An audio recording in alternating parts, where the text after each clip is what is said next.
Games. Yeah, when you see the Nick Games logo, that's when you know shit's about to get real. Yeah, hello everyone. God, my throat. Welcome to the next Let's Play, and, I don't want to load this. No, I want to start a new game. Sorry about that. Anyway, it's the next Let's Play as SpongeBob Creature from the Krusty Krab. Woo! This is the next 3D, SpongeBob game. I forget how to do this. This is a little convoluted, but anyway. It's the next 3D SpongeBob game. I've done Battle for Bikini Bottom, I've done the movie game, I've done Lights, Camera, Pants. This one was the next one. It was released in, I believe, October of 2006. It is also probably my least favorite of those four. By no means a bad game, though. Very different from all three of those, and especially the first two that were on the same engine. Anyway, I'm gonna let the very strange opening cutscene happen.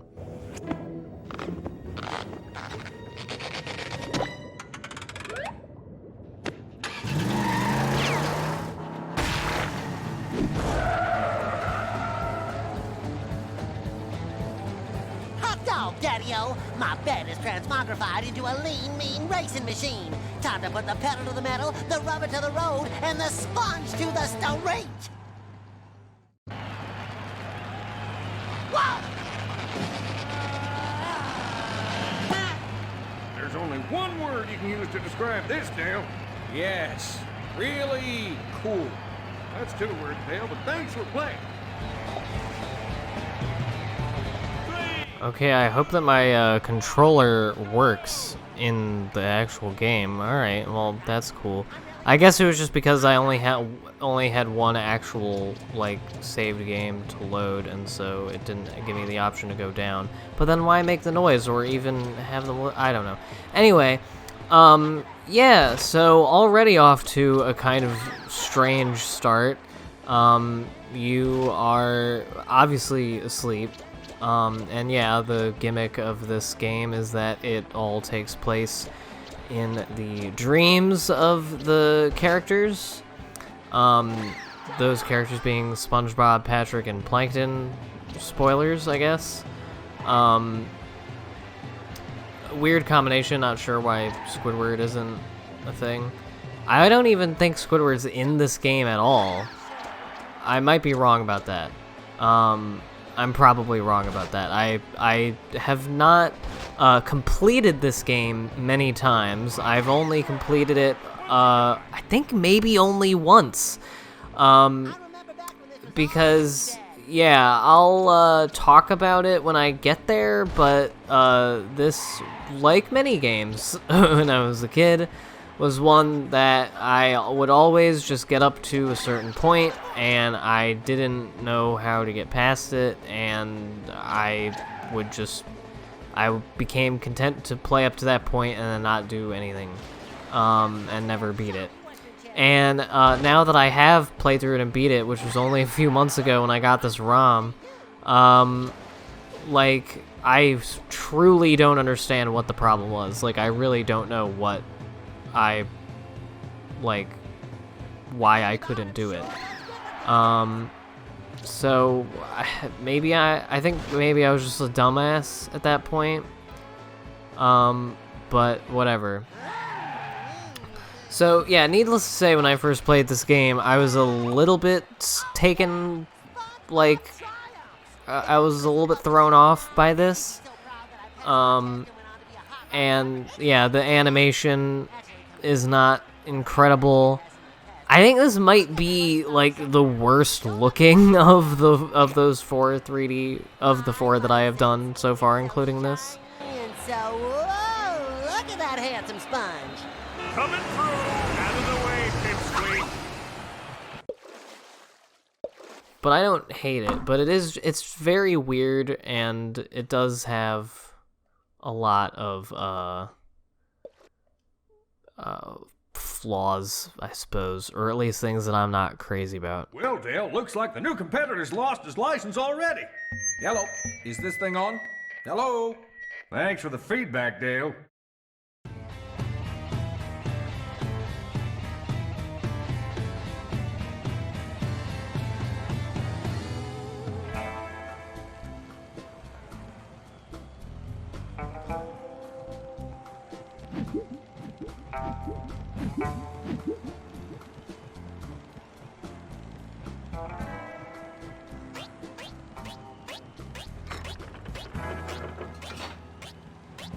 Don't run after it or anything. Why? Why? Oh, cruel, see how you taught this little yellow sponge. He says, smiling. Oh, it's too far away for me to reach. Curse you, underwater currents. You win again. To get your driving license back, you have to unlock the speed demon inside of you, SpongeBob. Stay shiny, little fella. I'm coming to get ya. Now that you're on foot, come over here and I can tell you a few more things. So yeah, this is not a SpongeBob racing game randomly, like I thought for the first 5 minutes of playing this game for the first time. Whoa, It is still a platform game. It's a much more linear one than, say, Battle for Bikini Bottom. Let's just get this out of the way now, if you don't already know, if you're not already hip. At least in my book, Battle for Bikini Bottom is the standard bearer for SpongeBob video games. It's the peak. They peaked with that one. Like, that's the best one. In my opinion, you can think other things, that's fine. But I'm just saying, just going forward, so you know where I'm at, Battle for Bikini Bottom is pretty much what I'm comparing things to. Crank that handle, SpongeBob. Go on. But also, the movie game, it's a little bit more linear than that. At least these, like, the platforming sections are. Which is not a terrible thing. I could do without how exhaustively didactic the tutorial is, and really it doesn't stop at any point in the game. These are sleepy seeds. I forget what you unlock with them. I think it's extras or something, but I try to get them all. I don't think I'm not gonna do a 100% run of this game. I don't know what you need to do to get one, really. Open the shop front. And, you know, this is a great camera movement there. I keep forgetting that I don't have the move that makes you move fast yet, which sucks. I always am looking for ways to move faster in video games. I thought there were more over here. Okay. What am I saying? I forget.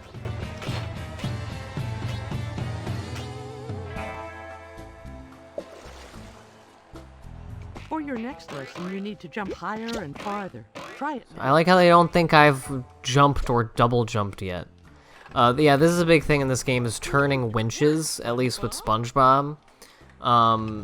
Yeah.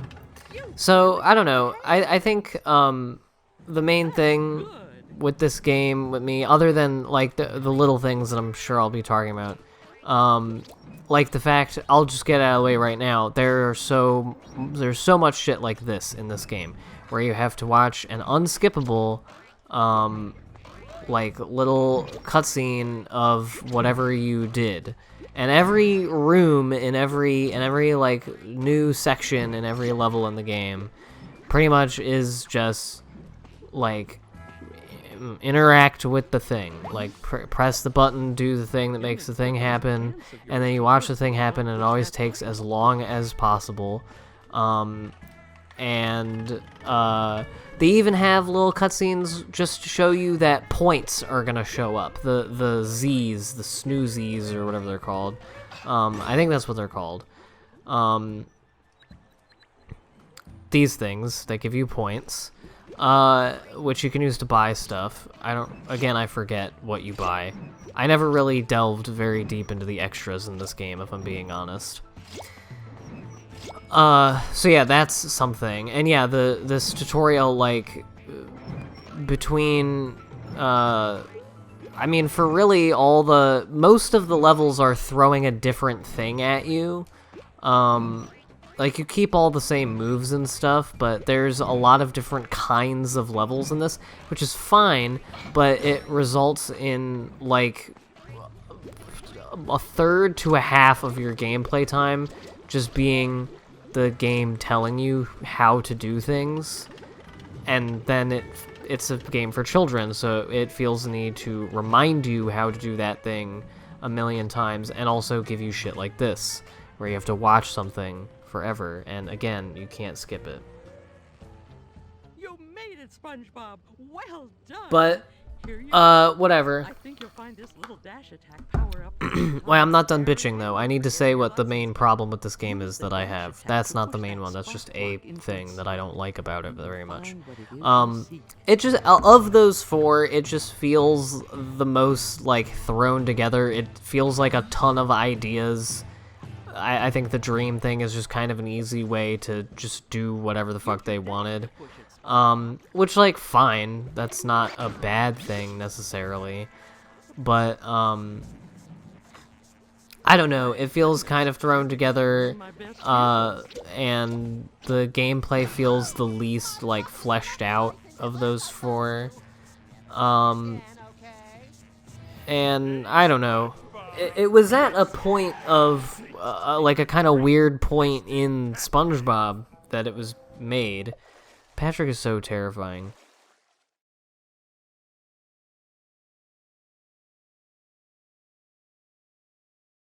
Yeah, that's my main problem, is that it feels a little slapdash. It just feels like a bunch of ideas, and I don't know how well they work together, but they just feel kind of random, and they're not all that great. But the good news is I still like playing this game, and it's always nice to revisit games from games from back in the day.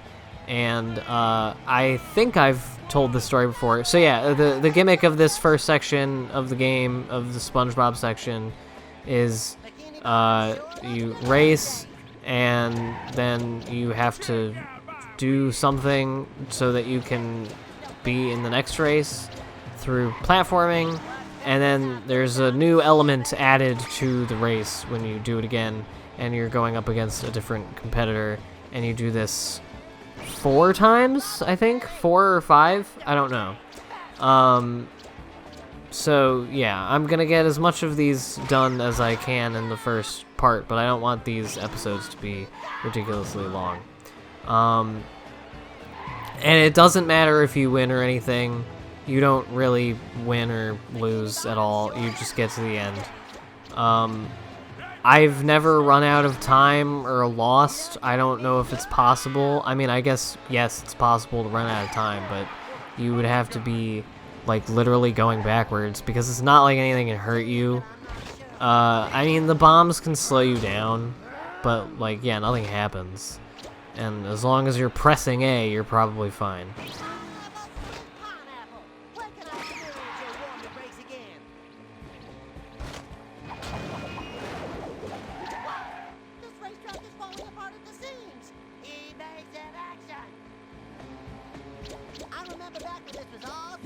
Oh, a sleepy seed, hi.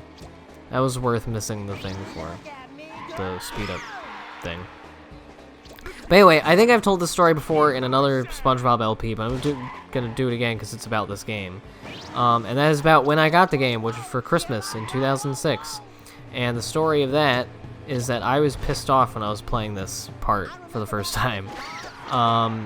Because that was the year that... So we got the PS2. Like, the PS2 was the present to me and my older sister. It was a joint present that my mom got us. Because the thing was, like, you guys can share it, and she got games for both of us for it. And one of the games that I got was this, and she knew I wanted it because of SpongeBob. And at this point, that had become an annual thing. And then, and I think this was because the Xbox that was really my brother's, but that I used a lot and played all my games on, was out of commission for some reason. And so she got us a PS2, and she got me this, and she got my sister Guitar Hero, and you know, the guitar controller. And everybody flipped the fuck out because this was 2006, and that was like hype shit at that point. And I mean, Guitar Hero's fun. But I, A, obviously wasn't good at it, and B, was much more invested in this SpongeBob game. Like, I just wanted to play that. And I was under the impression that I would have time to play it, at least for a little bit, on Christmas Day, because, I don't know, I thought that was what would happen. But, alas, no. They played Guitar Hero all day, and I was like, can I please play this for the whole day until like 4 or 5 p.m., and they finally were like, you know, my sister was like, I want to fucking take a break. And so my older brother finally, who was like the most psyched to be playing it, he finally let me play this, and I played it, and I played this part for like 45 minutes, and because I was a kid and I was like dicking around, it was a new game, and it's all this weird shit that moves kind of slow, I was, you know, I didn't really have any time to like accustom myself to the game, and I was very weirded out and kind of thrown off by all of this because it was very different than what I was assuming. I mean, again, even as a kid, I was just hoping that every new SpongeBob game would feel like Battle for Bikini Bottom, because that was the big boy. Oh, I don't have my attack yet. Why? Anyway. Is it because I need to watch... oh yeah, I need to do the I know a move now dance. Because why would you just have the move? Then you can't watch this 35-minute cutscene where we slowly swing the camera around to show you everything. But yeah, that's this. This is your main attack as SpongeBob in the game. And if you haven't guessed, all of the... Well, not all of them, but Patrick has his own sort of versions of this. Yeah, this is also dumb. Just, like, make the enemies come out. Why does it have to be this whole thing? Where you make me go away from the Z's I was trying to collect and also make everything take longer. And give the enemies like a 10-minute head start to come get me. But yeah, so they let me play this for like 45 minutes, and then by then my brother had went out and bought Guitar Hero 2 and another controller so that he could play it with her and, you know, guitar battle her. And then they made me get off it, and my mom, like, sided with them, and I was pissed. And they played into the wee hours of the fucking morning, and I couldn't play this game until, like, 2 days later, because that was when everyone was done staying over for Christmas and playing Guitar Hero for a million hours. And I was just really sad. And again, I didn't even hate Guitar Hero, but it was like, okay, that's cool. Can I play my thing for a little while? And I just couldn't. And so I have a weird relationship with this game, is what I'm saying, because it was very different from what I was expecting, and also I like attribute it with this incident where everyone wanted to play Guitar Hero and not let me use my Christmas present for 2 seconds. That is the downside of liking to do LPs of older games from my childhood so that I can revisit and re-perform and re-experience and my childhood and talk about it, because it comforts me to think about a time that wasn't even necessarily like devoid of strife or anxiety or pain, because certainly it had those things, but it was a simpler time, and it was one where I didn't have as many responsibilities, there wasn't as much at stake, I didn't understand the world as much, so I was pretty happy-go-lucky person, just playing SpongeBob games with my thumb in my ass, and doing all the things that, like, children boys do, and going on the internet and reading about aliens. Big meanies like this. Stun him before going in for the I thought she said big peenies. I am answering a text, and I'm gonna leave this in the recording because I don't care. But the downside to doing that is that if you have any like negative or unfortunate connections with the thing from that time, then those are going to be ingrained in your experience of the thing. So the diesel dreaming thing makes me think about being pissed off at Christmas. Which, you know, is a weird bookend that I'm doing this now because I actually just got done having a kind of shitty Christmas. The Christmas itself wasn't bad. I mean, I love Christmas. I love having Christmas at my house. It's my favorite holiday because I get to see my family and we do fun things. We play games like Jackbox TV games, which are really fun. And we drink and we eat a lot of food. Everyone makes a lot of different snacky foods and like finger foods and stuff. And it's awesome, and we'll usually like watch a movie or something. It's all good fun. And then, you know, you get shit in the morning. That's nice.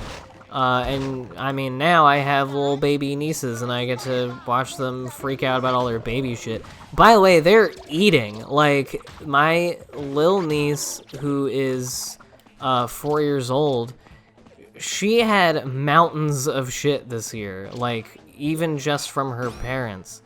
And I mean, it was just toys. It was just mountains of toys. And the best part is she's going to be like sustainably interested in like maybe 30% of it, and the rest of it's just gonna sit there.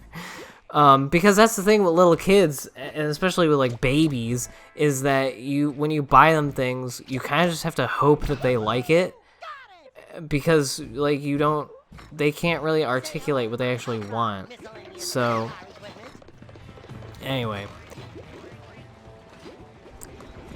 but yeah, babies get a ton of shit for Christmas. I mean, that was me when I was a little kid. I was eating during Christmas. I was getting a lot of Lego sets, and I remember my older brother was jealous of me then, because he was a big nerd as well, and so he was seeing all my Lego Star Wars sets and being like, man, why does a little kid get all the cool gifts? But whatever. Yeah, it was a little give and take because, you know, I got the Lego sets, but that's what I would do when he was hogging the fucking PS2. Anyway, but yeah, my Christmas this year kind of sucked because I was sick. Right on Christmas Eve is when it started, which sucked. But like I said, the actual Christmas itself was cool. I just wish that I could have participated in it a little more enthusiastically and wasn't dying and felt like my throat was gonna explode. And my chest was hurting a lot. It was basically like a chest cold. But it's over now. We're all good. Back in the sack. Whatever. Anyway, yeah, nice, a lot of fun. Just hitting the enemies and then watching more enemies come out. And, yeah, taking all their tools. This is the part where we're getting like new parts for the car or whatever, just like so that the car can exist. And then I think the next one of these is that we're gonna get, like, cool upgrades for the car, so that it can go super duper fast. And yeah, this thing, this, whatever you call it, I think it's just a dash or something, but, I'm always doing that because, as people who've watched LPs of mine before know, is that in these sorts of games, and platform games, or really any game where you're moving about in a 3D space, I'm always doing the thing that makes you go faster, because, I don't know, it's just nice to go fast when you have a lot of space in between you and the thing you need. So, these are very random parts. There's a spring, the last one was just like a buzzsaw looking thing, I don't know. But anyway, that's the abrupt end of that level, and I think this is where I'm going to split the video if I haven't already. So if that's what I'm doing, then see you next time for the rest of Diesel Dreams with SpongeBob. And if this isn't where I'm cutting the video, then it's gonna be a very awkward transition. But yeah, see you next time.